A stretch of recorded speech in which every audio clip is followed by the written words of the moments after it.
Cosmos.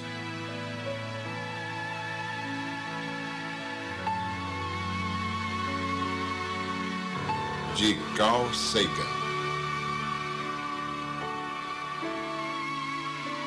Uma viagem pessoal.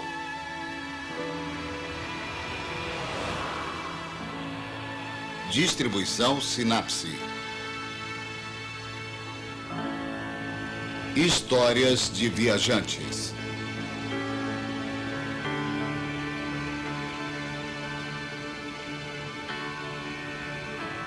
Imagine que somos viajantes das estrelas, seguindo para o Sol.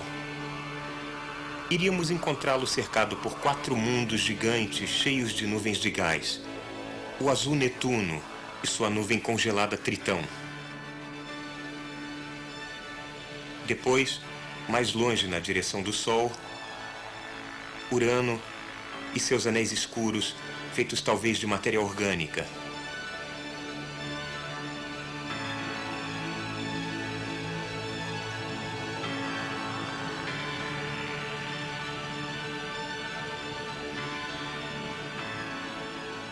Saturno, a joia do sistema solar, com seu conjunto de anéis concêntricos, compostos de 1 bilhão de luas geladas,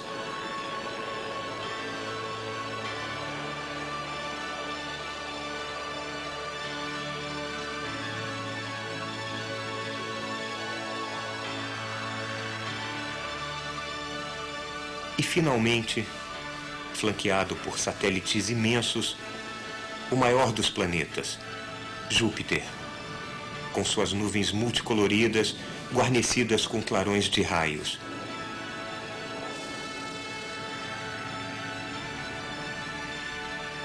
Mais para dentro ainda, próximo ao Sol, não há mais planetas gigantes.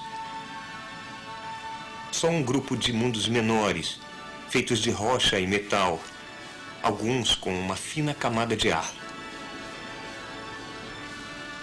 Eles se juntam em torno do Sol, quase sem calor interno próprio algum. Lugares mínimos, com superfícies sólidas, um dos quais é um mundo azul e lindo chamado Terra. Parcialmente coberto de nuvens, ele é o planeta natal de viajantes que aprenderam a navegar pelo mar do espaço para investigar de perto Júpiter, Saturno, Urano e Netuno, seus irmãos na família do Sol.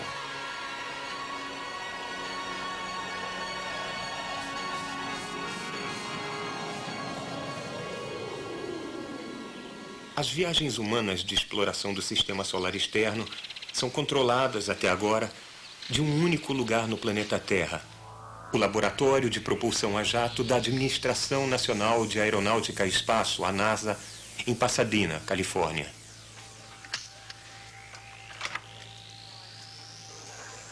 Aqui, no domingo 8 de julho de 1979, a espaçonave Voyager 2 iniciou a sua passagem próxima por Júpiter e suas luas. Sistemas funcionando. Controle de voo? Nós temos o controle. Confirme. Temos o controle. Sistemas normais. Sistemas gerais de ciência. Pronto para a checagem de posição? Estou sim. Iniciando A checagem. espaçonave tinha sido instruída para explorar os sistemas de Júpiter por uma sequência de comandos enviada anteriormente por rádio para os seus computadores de bordo. 450 watts. A força está ligada desta vez. Sistemas DSE. DSE. Checar módulo Ok. LACP. O módulo LACP está longe do ponto de encontro. Vamos pegá-los às 2h10. Tudo bem, entendido. A última direção informada foi Aqui revertida. nós e a checamos pista é o a quanto pista um 1. emissário de viagem é fiel. Ele entende os comandos, Entendido. como está a sua saúde, sua temperatura, seus cérebros, seu coração. Então, em cerca de 30 minutos, mais ou menos. Eles acabam de completar a checagem detalhada de posição e a espaçonave está seguindo a travessia do anel plano. Entendido, obrigado. As naves modernas que viajam para os planetas não são tripuladas. Elas são robôs lindamente construídos, semi-inteligentes. Os olhos da Voyager são 2 câmeras de televisão projetadas para tirar dezenas de milhares de fotos no sistema solar externo.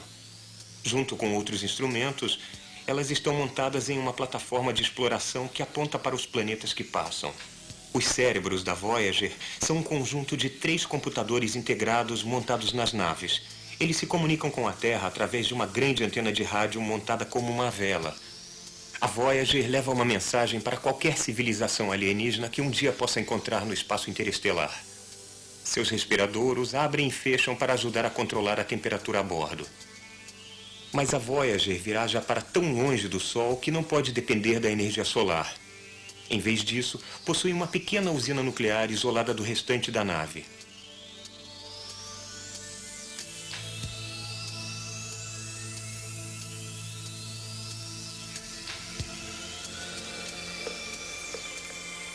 Muitas coisas podem dar errado nessas missões pioneiras. Então, as pessoas ficam pouco à vontade no controle da missão da Voyager.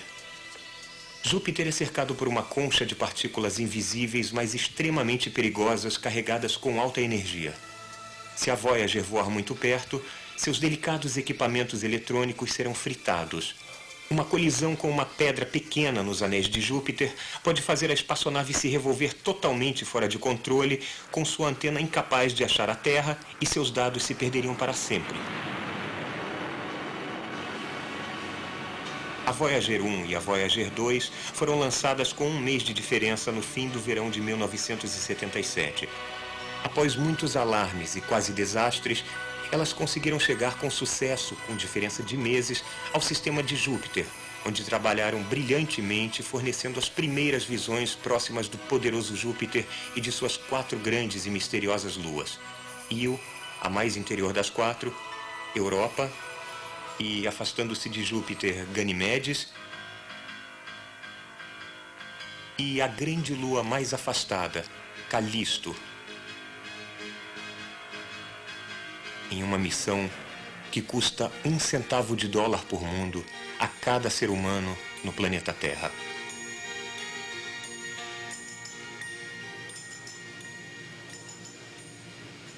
A passagem da Voyager por Júpiter a acelerou em direção a um encontro próximo com o planeta Saturno. A gravidade de Saturno vai impeli-la para Urano, e neste jogo de bilhar cósmico, depois de Urano, ela vai ser arremessada, passar por Netuno, deixando o sistema solar e virando uma nave espacial interestelar destinada a vagar para sempre pelo grande oceano entre as estrelas.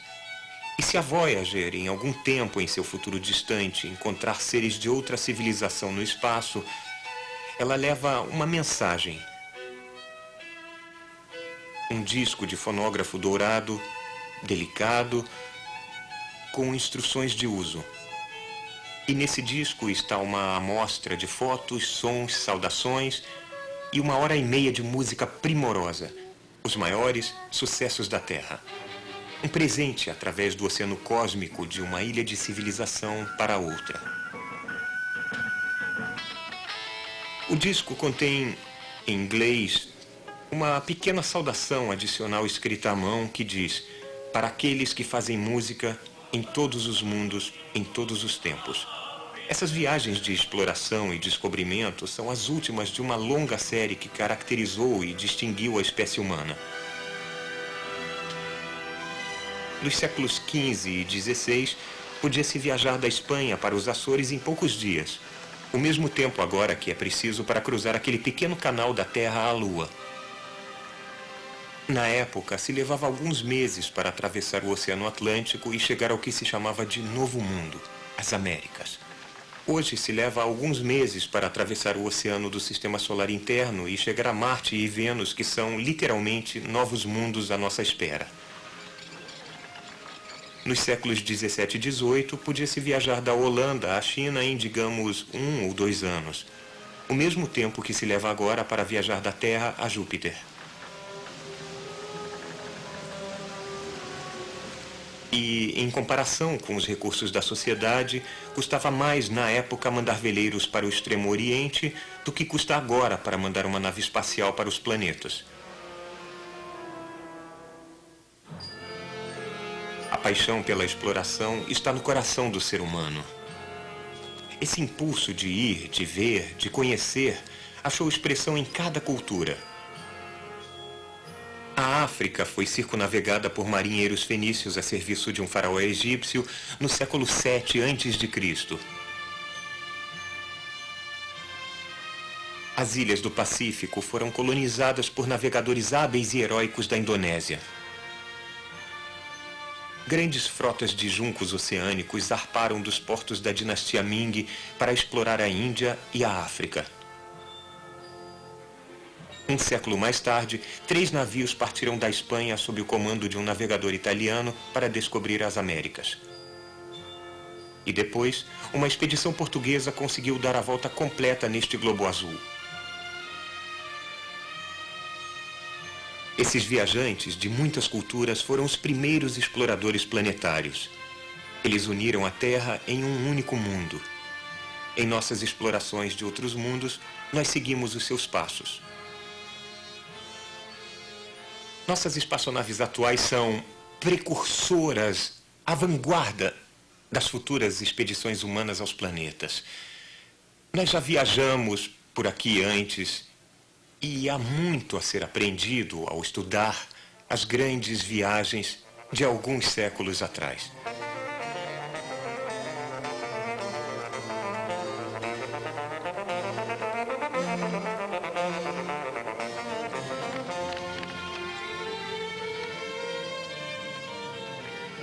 No século XVII, os cidadãos da nova República Holandesa seguiram um curso de vigorosa exploração planetária. A Holanda, na época, era uma sociedade revolucionária. Tinha acabado de declarar a sua independência do poderoso, porém estagnado Império Espanhol, e com recente autoconfiança, a Holanda abraçou, mais completamente do que qualquer outra nação de sua época, o espírito do esclarecimento europeu. Era uma sociedade racional, disciplinada e criativa. Mas pelo fato de os portos e navios espanhóis estarem fechados aos holandeses, a sobrevivência econômica da minúscula república dependia de sua habilidade em construir, tripular e operar uma grande frota de navios veleiros comerciais. A Companhia Holandesa das Índias Orientais foi um empreendimento combinado governamental e comercial que mandou veleiros para os cantos distantes do mundo para adquirir artigos raros e revendê-los com lucro na Europa. Tais viagens eram o sangue vital da República. As cartas e mapas de navegação eram confidenciais como segredos de Estado. Os navios às vezes saíam com ordens de navegação lacradas. As tripulações embarcavam para um destino desconhecido, mais de um ano distante, no lado mais longínquo do planeta. Essas expedições eram explorações não apenas comerciais, embora com certeza houvesse muito disso. Além dos apelos usuais de ambição, ganância, orgulho nacional e sede de aventura, os holandeses também eram motivados por uma curiosidade científica poderosa e uma fascinação por tudo que era novo. Novas terras, novos povos, novas plantas e novos animais.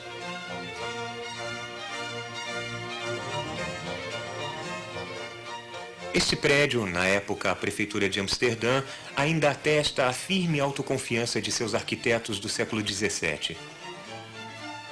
Seus generosos adornos de cristal ainda refletem o orgulho resplandecente que eles sentiam por suas conquistas e sua prosperidade. Eles usaram cargas e mais cargas de navios de mármore para construir isto aqui. Constantine Huygens, poeta e diplomata da época, disse que esta prefeitura disseminava o que ele chamava de olhar e esqualidez góticos. A Idade Média havia terminado. Começara o Iluminismo. Lá em cima, como se vê, está Atlas, apoiando os céus nos ombros, e embaixo está a Justiça, com uma espada e pratos de balança de ouro, ladeados por morte e punição. E quem é que a Justiça está pisoteando? Ora, são avareza e inveja, as deusas dos mercadores. Os holandeses sabiam que a perseguição desenfreada do lucro era uma ameaça séria à alma da nação. Um símbolo menos alegórico está aqui embaixo, no chão. é um grande mapa marchetado indo do oeste da África até o Oceano Pacífico. O mundo inteiro era, na época, a área da Holanda. Em um ano típico, muitos navios veleiros navegavam metade do mundo até o Extremo Oriente em viagens de exploração e descobrimento, de comércio, jornadas que levavam anos para serem cumpridas, descendo pela costa oeste da África, pelo que eles chamavam de Mar Etíope, margeando a costa sul da África, através do Estreito de Madagascar e passando pela ponta sul da Índia até as Ilhas Molucas e a atual Indonésia.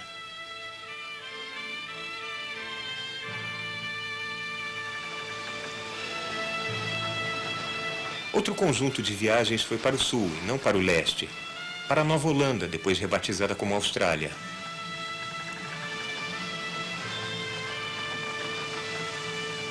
E ainda outras jornadas aventuraram-se através do Estreito de Malaca até o Império da China. Mas a Holanda era um país pequeno, forçado a viver de expedientes. Havia um forte elemento pacifista em sua política externa. Jamais, antes ou depois, a Holanda gabou-se de tal imensa galáxia de cientistas, matemáticos, filósofos e artistas. Rembrandt e Vermeer. Pelo fato da Holanda ser tolerante com opiniões não ortodoxas, ela era um refúgio para os intelectuais que fugiam do controle mental e da censura de outras partes da Europa. Tanto quanto os Estados Unidos beneficiaram-se enormemente nos anos 30 do êxodo de intelectuais da Europa dominada pelos nazistas. E foi assim que a Europa do século XVII foi o lar do grande filósofo judeu Spinoza, que Einstein admirava tanto, de René Descartes, uma figura central na história da filosofia e da matemática, e lar de um cientista político chamado John Locke, que teria uma influência poderosa e profunda em um grupo de revolucionários com inclinação filosófica chamados Paine, Hamilton, Adams, Franklin e Jefferson. A Universidade Holandesa de Leiden ofereceu o cargo de professor a um cientista italiano chamado Galileu, que tinha sido forçado pela Igreja Católica, sob ameaça de tortura, a desdizer a posição herege de que a Terra girava em volta do Sol, e não vice-versa. Galileu tinha laços estreitos com a Holanda. Seu primeiro telescópio astronômico era baseado em um óculo de alcance de fabricação holandesa, e com ele, Galileu descobriu as crateras da Lua, as fases de Vênus e as 4 grandes luas de Júpiter. Virar uma força exploratória também fez da Holanda um centro intelectual e cultural. O desenvolvimento da tecnologia de navios veleiros estimulou a tecnologia em geral. O problema-chave para a navegação no mar era a determinação da longitude. A latitude podia ser determinada facilmente. Quanto mais ao sul você estivesse, mais constelações veria. Mas a longitude requeria uma marcação precisa do tempo. Um relógio de bordo preciso continuaria a marcar a hora do seu porto de partida. As estrelas que nasciam e se punham dariam a hora local, e a diferença entre as duas diria a distância percorrida para leste ou oeste. O avanço tecnológico requeria a busca mais livre possível do conhecimento. Então, a Holanda tornou-se a principal editora e vendedora de livros da Europa, traduzindo obras escritas em outras línguas e publicando livros que tinham sido censurados em outros lugares. As aventuras até terras exóticas e os encontros com sociedades estranhas abalaram a complacência, desafiaram a sabedoria prevalecente e mostraram que as ideias que vinham sendo aceitas há milhares de anos poderiam estar fundamentalmente erradas.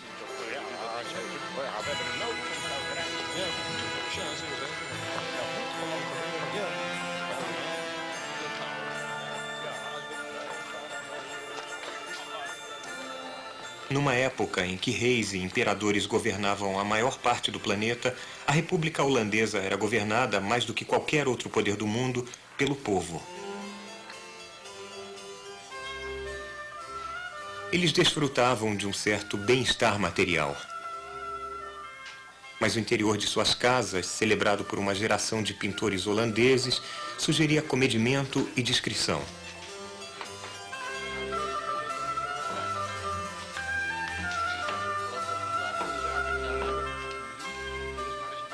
Os oficiais desses navios de exploração e comércio voltavam de suas longas viagens, dividiam os bens que haviam adquirido e discutiam as maravilhas que tinham encontrado.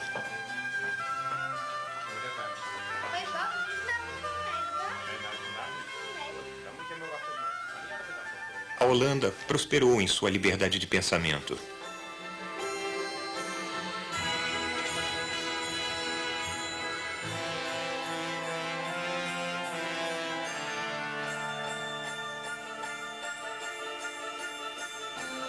Na Itália, Galileu tinha anunciado outros mundos.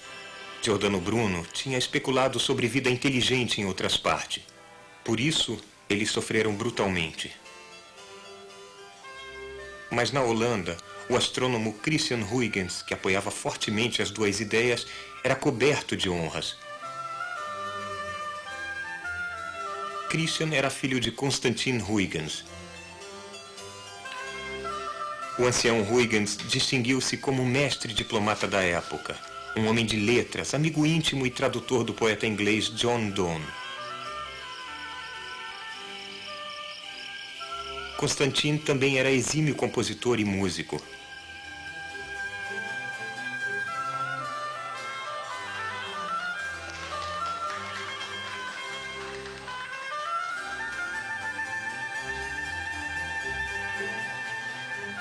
Foi Constantin quem descobrira um jovem pintor chamado Rembrandt van Rijn, em cujos vários trabalhos ele aparece subsequentemente. Ele abriu as portas de sua casa para artistas, músicos, escritores, políticos e cientistas. Um banquete de mercadorias e ideias do mundo inteiro os aguardava. O filósofo Descartes, que o visitava aqui, disse de Constantin Huygens: "Eu não conseguia acreditar que uma única mente poderia ocupar-se com tantas coisas e conduzir-se tão bem em todas elas." Ele destacou-se até na arte da paternidade. Era um pai terno e carinhoso. Seu filho, Christian, vicejou neste rico ambiente, demonstrando talentos extraordinários para línguas, desenho, lei, ciência, engenharia, matemática e música. "O mundo é meu país", disse ele. "A ciência, minha religião."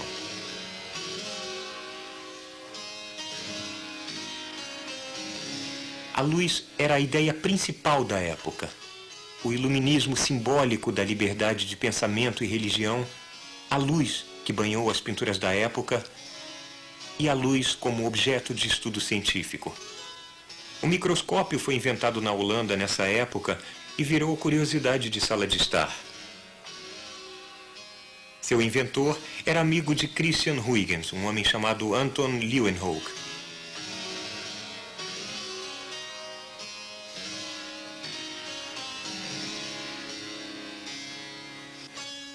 Os primeiros microscópios foram desenvolvidos de lentes de aumento usadas por vendedores de tecidos para examinar a qualidade da mercadoria.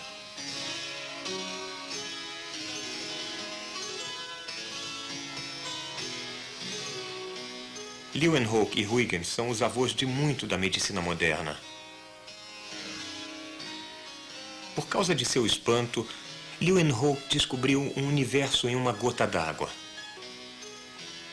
Os micróbios que ele descreveu como animálculos e achava lindos.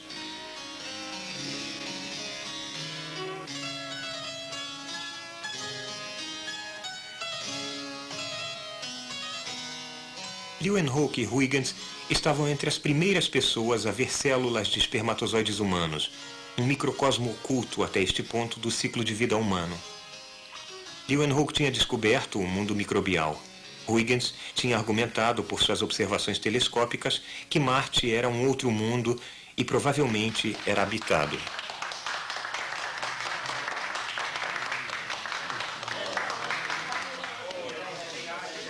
Que desperdício de planeta, pensou ele, se Marte for deserto. Então, a busca da Viking por micróbios em Marte pode remontar diretamente a Huygens e Leeuwenhoek na Holanda do século XVII.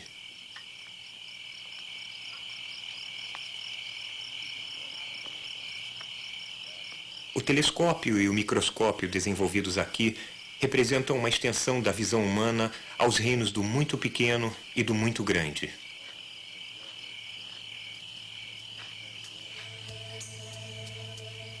As nossas observações de átomos e galáxias começaram nesta época e neste lugar.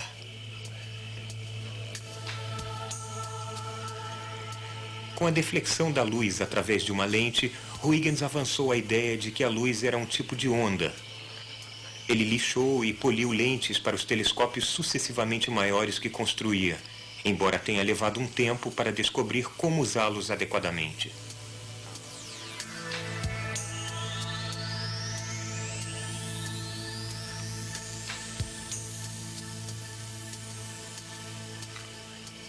Huygens foi a primeira pessoa a ver um aspecto da superfície no planeta Marte. Foi a primeira pessoa a especular que Vênus era totalmente coberto de nuvens. Foi a primeira pessoa a entender a natureza dos anéis de Saturno. Saturno é cercado, escreveu ele, por um fino anel achatado que em ponto algum toca o corpo do planeta.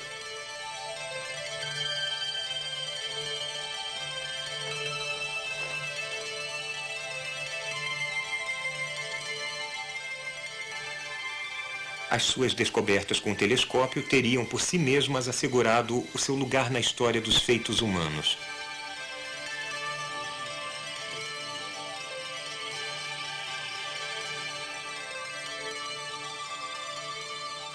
Huygens foi o descobridor de Titã, a maior lua de Saturno e, como agora sabemos, a maior lua do Sistema Solar.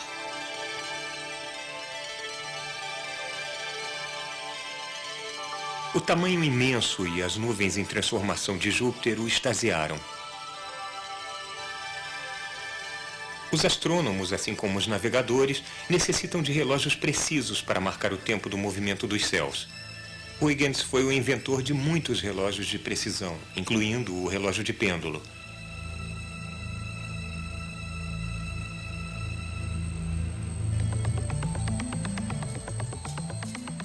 Para ilustrar o universo centrado no Sol de Copérnico, ele construiu computadores que reproduziam o mecanismo dos céus de Mercúrio a Saturno.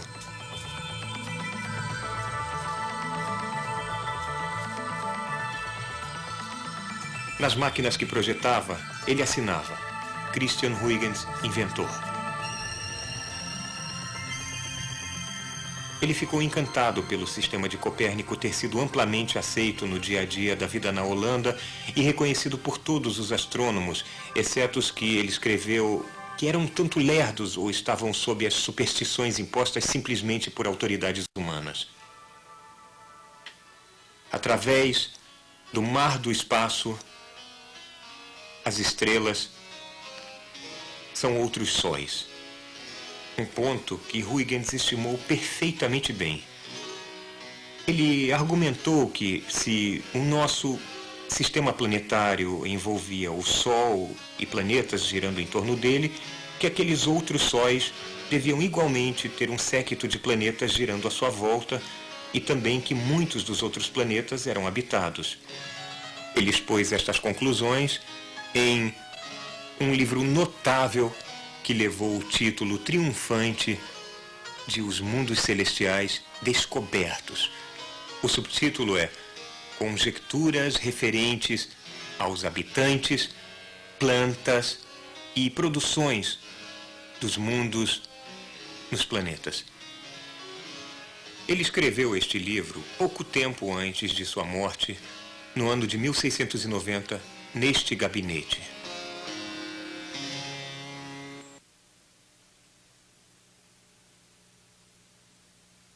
De um modo geral, Huygens imaginou que os ambientes de outros planetas e também os habitantes de outros planetas eram como os que existiam na Europa do século XVII. Eu fico pensando se ele imaginou viajar para esses outros mundos, os quais ele foi o primeiro a examinar de perto através do telescópio. Talvez ele tenha sonhado que as viagens de descobrimento aos planetas seriam um dia como as viagens de descobrimento geográfico de seu tempo e lugar. Ele imaginou dos seres extraterrestres que seus corpos inteiros e cada parte deles poderiam ser bem distintos e diferentes dos nossos. É uma opinião muito ridícula, disse ele, de que é impossível uma alma racional ocupar qualquer outra forma do que não a nossa. Que alguém pode ser inteligente, ele estava dizendo, mesmo se parecesse estranho. Mas então ele foi para a discussão de que eles não deviam parecer tão estranhos. Que os seres extraterrestres deviam ter mãos e pés, andar eretos, ter escrita e geometria, e até que as 4 grandes luas de Júpiter, os satélites de Galileu, deviam servir para fornecer ajuda para a navegação de conveniência para os marujos nos oceanos jupiterianos. Bom, talvez.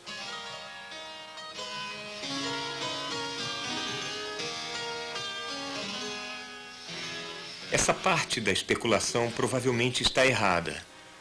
Mas pense em uma civilização do século XVII com coragem e percepção para imaginar outras paisagens e outras inteligências. Pode realmente haver marujos em 1 milhão de outros mundos? Em seu livro, Huygens escreveu: que plano maravilhoso e espantoso temos aqui da magnífica vastidão do universo. Tantos sóis, tantas terras, e cada um deles povoado por tantos animais, adornado por tantos mares. O quanto o nosso assombro e a nossa admiração aumentarão quando considerarmos a distância prodigiosa e a multidão de estrelas.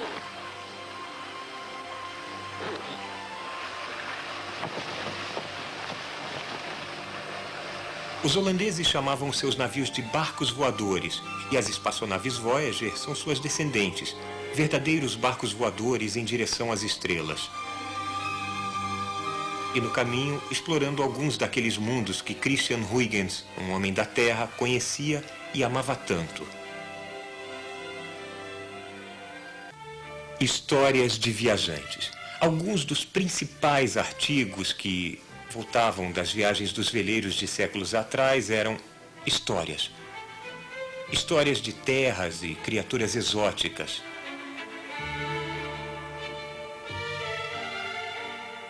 Elas evocavam o senso de admiração e estimulavam outras explorações. Essas histórias de mundos estranhos permitiram que alguns europeus se vissem de um novo jeito. Havia relatos de povos sem cabeça, povos sem pés, povos ciclopes. Agora, os holandeses traziam de volta histórias fantásticas de caçadores gigantes, pássaros raros, rinocerontes, leopardos e outras criaturas. As viagens modernas também traziam de volta histórias de viajantes. Histórias de um mundo estilhaçado como uma esfera de cristal. Um lugar onde o chão é coberto com o que parece uma rede de teias de aranhas gigantes.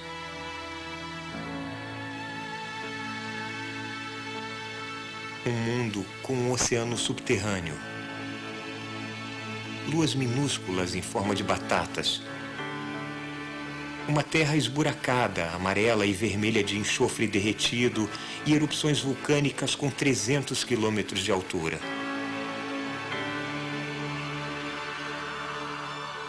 E um lugar chamado Júpiter, tão grande que nele caberiam 1000 planetas Terra. Não há montanhas, vales, vulcões, rios, apenas um vasto oceano de gás e nuvens. Tudo que vemos em Júpiter está flutuando no céu. Mas há muita coisa fascinante sobre Júpiter. Enquanto o sistema solar se condensava de gás e poeira interestelar, Júpiter adquiria a maior parte da matéria que não foi ejetada para o espaço interestelar e que não foi para dentro do sistema formar o Sol. Júpiter é feito em sua maior parte de hidrogênio e hélio, assim como o Sol.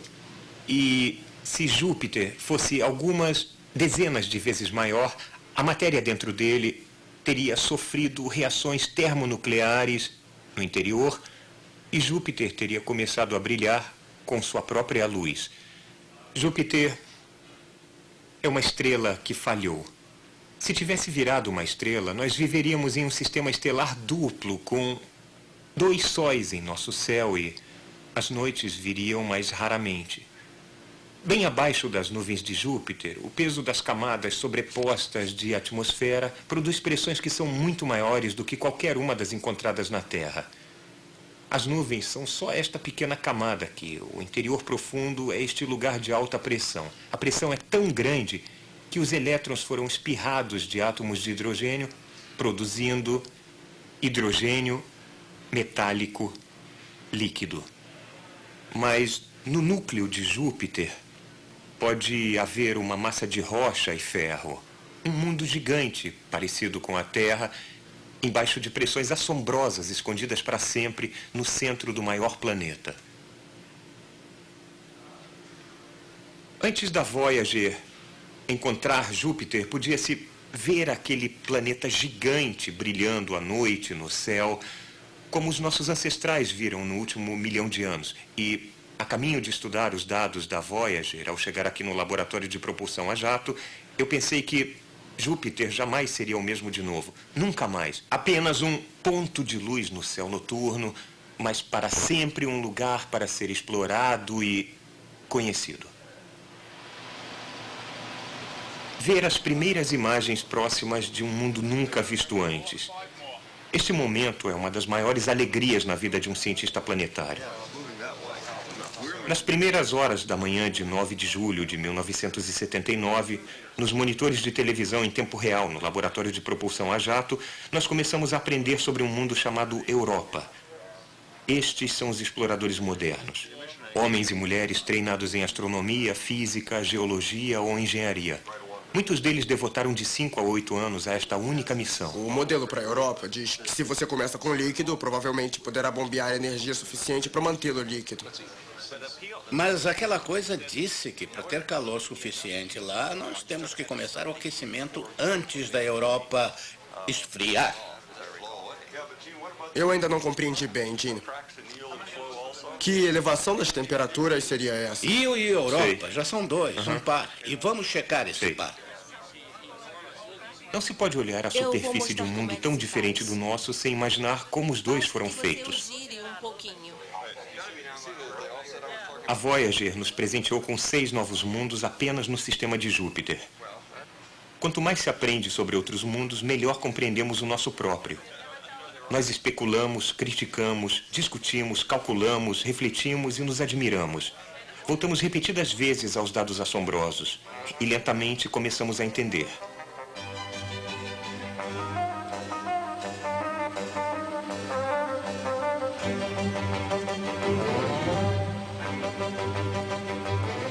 Os veleiros holandeses trouxeram de volta mercadorias raras e valiosas dos novos mundos que visitaram. As nossas espaçonaves Voyager mandaram de volta informações raras e valiosas para cais computadorizados neste litoral do mar do espaço. Aqui os dados são descarregados para serem armazenados, ampliados, processados e avaliados. Mapas de mundos alienígenas serão gerados dessa informação. Neste depósito eletrônico estão dezenas de milhares de imagens de mundos antes desconhecidos. Como uma imagem do sistema solar externo chega até nós? A luz do Sol brilha sobre a Europa e é refletida de volta para o espaço, onde parte dela atinge o fósforo das câmeras de televisão da Voyager, gerando uma imagem. A imagem é enviada por rádio através da imensa distância intermediária de 500 milhões de quilômetros para um radiotelescópio na Terra. Na Austrália, digamos. O telescópio, então, passa a informação via satélite de comunicações na órbita da Terra para o sul da Califórnia. De lá, ela é transmitida para um conjunto de torres de transmissão de micro-ondas, para um computador no laboratório de propulsão a jato, e lá é processada.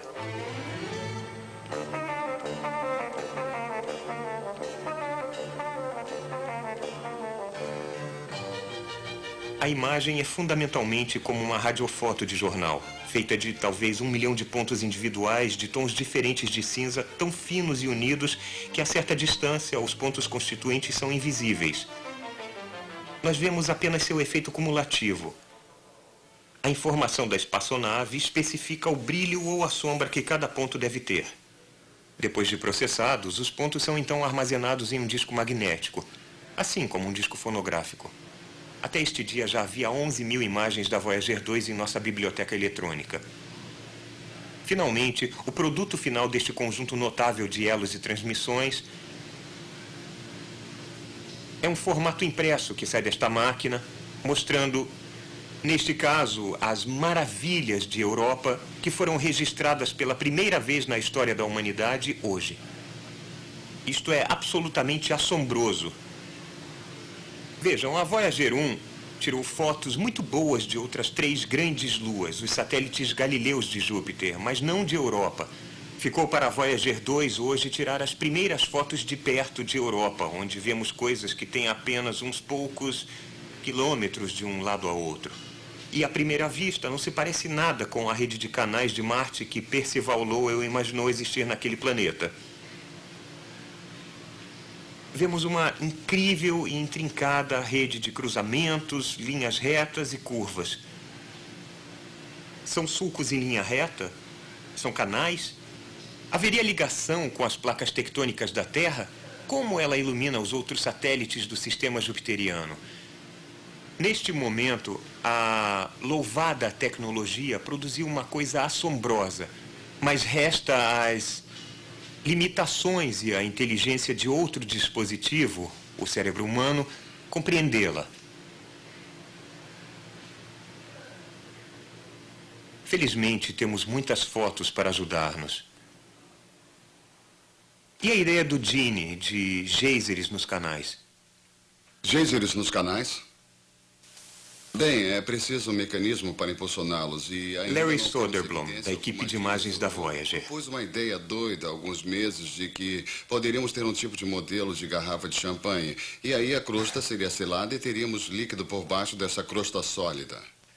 A questão é que então teríamos o tipo de condição para uma efervescência explosiva. Isso Lonnie poderia Lane, acontecer cientista se encarregado nós do tivéssemos projeto. uma área maior. Eu achei que haveria uma resolução em algumas dessas fotos.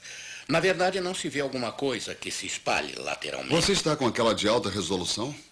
Estava por Está aqui. aqui.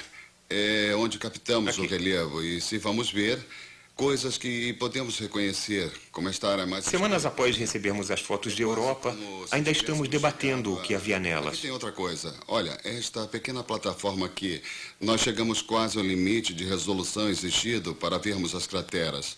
As crateras que durariam indefinidamente em uma crosta tão fina.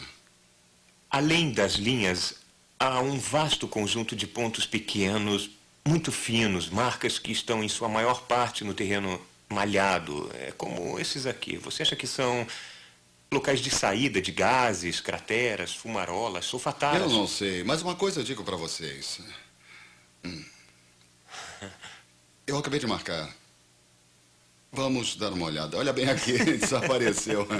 Está vendo o pico central? Estou vendo sim. Olha o buraquinho. Está bem aqui. Dá pra ver o buraquinho, veja. sim. Eu acho que deve ser impacto, mas olha o pico central. Quase não há crateras de impacto nesse planeta. Peraí, nós achamos um. Quase nenhuma, quase. É bem diferente de nenhuma. Então eu acho que talvez você tenha encontrado a exceção. Pode até não ser a exceção, mas alguma outra coisa. O que você acha? Talvez, mas eu não sei. Você perguntou dos buraquinhos que não Eu conseguimos perguntei entender. dos buraquinhos mesmos. As grandes crateras desaparecem por alguma deformação geológica e as pequenas ficam. Mas estão bem na beira da nossa É superfície. porque elas têm 1/10 da profundidade da crosta sólida e rígida. Talvez. O processamento computadorizado das imagens revelou pelo menos alguns aspectos em Europa que parecem ser crateras de impacto. Mas alguma coisa eliminou as crateras grandes. O processamento por computador também teve um grande papel em uma das descobertas mais incríveis da Voyager feita na lua seguinte à Europa, um mundo chamado Io. Mesmo da Terra, dava para ver que Io tem uma cor estranha. Nós sabíamos que, de algum jeito, o enxofre tinha sido removido de sua superfície e ejetado para uma grande rosquinha de gás na órbita de Júpiter. Então, a Voyager 1 seguiu para perto de Io. Havia alguns lugares em Io que pareciam a boca de vulcões, mas era difícil ter certeza. Então, Linda Morabito, membro da equipe de navegação da Voyager, usou um computador para ampliar uma imagem da borda de Io para realçar as estrelas atrás. 4 dias depois do encontro da Voyager 1 com Júpiter, eu estava procurando um quadro de navegação ótica. Ampliando este quadrante em particular, ficou muito evidente para mim que havia uma anomalia crescente no canto superior esquerdo, saindo da borda de Io. O que seria? A nuvem estava exatamente na posição de um dos supostos vulcões. Então, basicamente, nós percebemos que o que nós estávamos observando era, na verdade, uma nuvem vulcânica e, de fato, uma erupção vulcânica. A Voyager havia descoberto o primeiro vulcão ativo além da Terra. Então descobrimos que Io tem muitos vulcões. Há pelo menos 9 nuvens vulcânicas ativas intermitentes e dezenas, talvez milhares, de vulcões extintos. As nuvens vulcânicas podem ejetar enxofre e outros átomos de Io e contribuir para a nuvem de enxofre que envolve Júpiter. Rios de enxofre derretido descem pelas laterais das montanhas vulcânicas e são as prováveis fontes das cores distintas de Io. Os vulcões podem estar drenando um vasto oceano subterrâneo de enxofre líquido embaixo de uma superfície que tem apenas poucos milhares de anos de idade.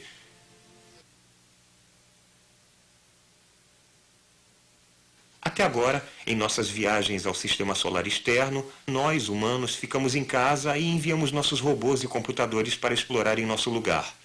Um dia, talvez, nós mesmos iremos. Mas suponha que, como os capitães navais holandeses do século XVII, os computadores a bordo da Voyager mantivessem um diário de bordo. Esse diário, uma combinação dos fatos da Voyager 1 e da Voyager 2, poderia ser mais ou menos assim. Dia 1. Depois de muita preocupação com provisões e instrumentos, nós decolamos com sucesso de Cabo Canaveral para nossa longa viagem aos planetas e estrelas.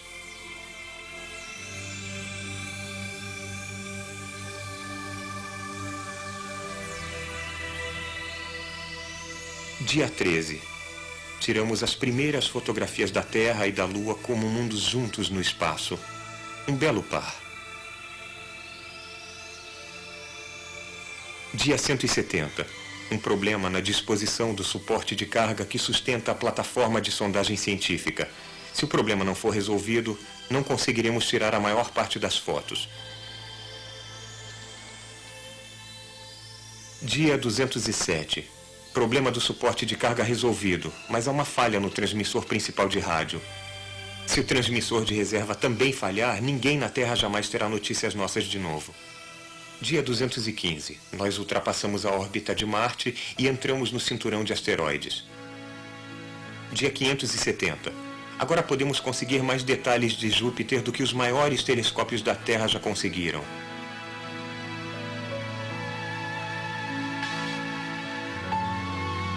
Dia 640. Os padrões de nuvem são distintos e deslumbrantes. Pintor algum preso à Terra jamais imaginou um mundo tão estranho e tão lindo. As nuvens brancas são cristais de amônia suspensos e gelados. Não conhecemos a natureza das nuvens castanho-avermelhadas, talvez fósforo ou enxofre como corante, ou talvez moléculas orgânicas complexas do tipo que havia nos tempos iniciais da Terra. A origem da vida. E o que é o ponto vermelho? É uma imensa coluna giratória de gás, ultrapassando as nuvens adjacentes, tão grande que poderia abrigar meia dúzia de planetas Terra. Seu movimento nos hipnotiza.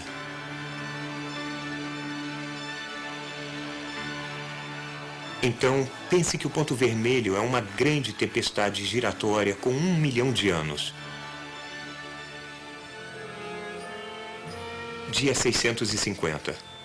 Encontro. Um dia de maravilhas.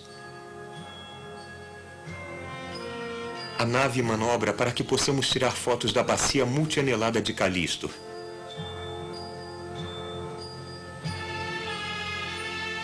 Imagens da surpreendente superfície riscada de Ganimedes.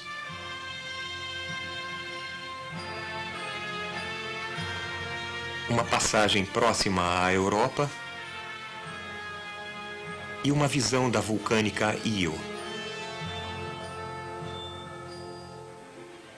Nós negociamos com sucesso os traiçoeiros cinturões de radiação e conseguimos atravessar o anel plano. Olhando para trás, nos maravilhamos com os anéis e vemos o Sol surgir por trás do planeta gigante.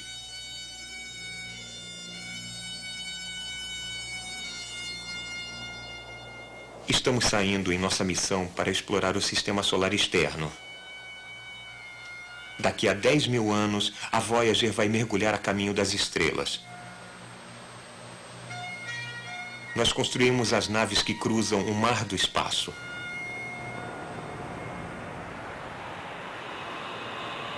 Passamos por Júpiter a 750 milhões de quilômetros do Sol. Por Saturno a 1,5 bilhão. Por Urano a 3 bilhões. Por Netuno, distante 4,5 bilhões de quilômetros. Em nossa nave da mente, retraçamos nosso itinerário das 2 espaçonaves Voyager em suas jornadas para Saturno e além.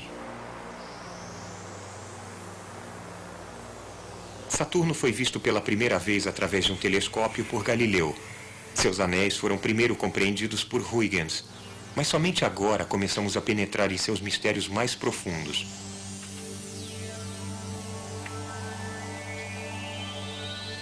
Saturno é o segundo maior planeta do Sistema Solar.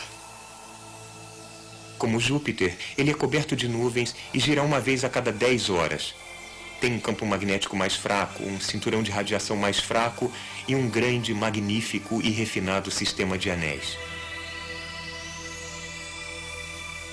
Os anéis são compostos de bilhões de luas minúsculas, cada uma girando em sua própria órbita de Saturno. A maior lacuna entre os anéis se chama divisão Cassini, batizada com o nome do colega de Huygens que a descobriu. Há muitas outras lacunas, cada uma produzida pelos puxões gravitacionais periódicos de uma das luas externas maiores.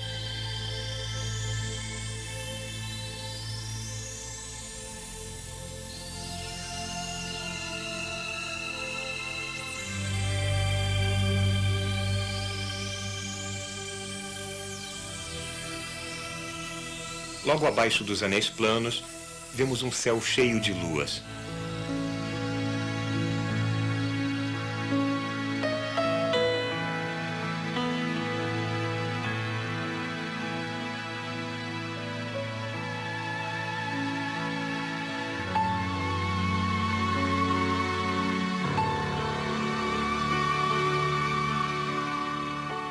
Dentro dos anéis, as luas individuais ficam visíveis. São pedaços de neve e gelo em órbita, cada um com talvez 1 metro de comprimento.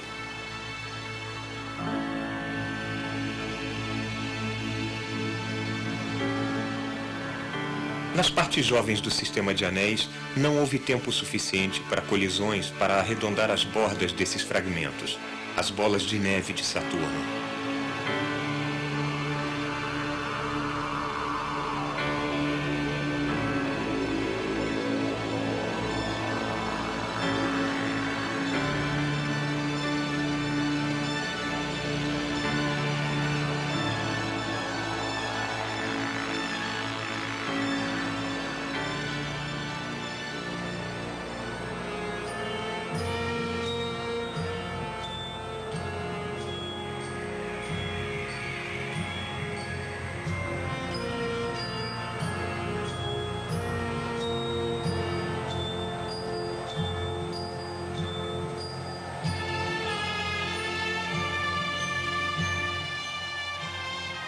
Longe dos anéis, banhada em sua luz vermelha, encontramos a imensa lua de Saturno coberta de nuvens, Titã.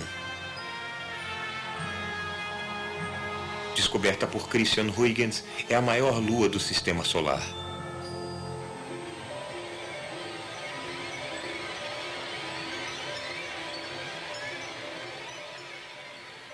Ela tem uma atmosfera mais densa do que a de Marte e uma grossa camada de nuvens vermelhas que provavelmente são compostas de moléculas orgânicas complexas produzidas por luz solar ultravioleta e outras fontes de energia do ar rico em metano.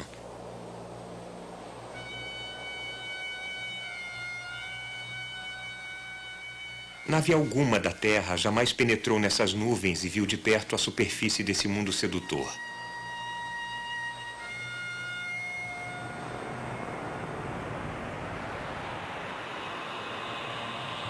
Parece que o solo é coberto, incrustado de moléculas orgânicas chovendo do céu.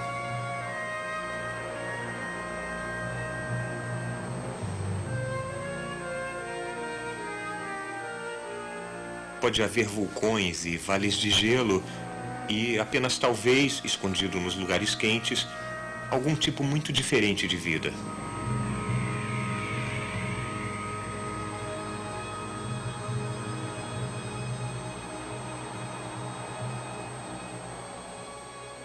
Perto do penhasco de gelo de Titã, através de uma quebra rara nas nuvens de moléculas orgânicas, podemos ver aparecendo, lindo, o planeta anelado Saturno. É uma visão que ainda será apreciada daqui a séculos por nossos descendentes que irão conhecê-lo bem. Assim como conhecemos a Baía de Hudson e o Mar de Barents, a Indonésia, a Austrália e Nova York. Eles vão olhar para trás no tempo, quando Titã foi vista pela primeira vez pelas espaçonaves Voyager em suas jornadas épicas, além dos planetas gigantes do Sistema Solar, até a grande escuridão entre as estrelas.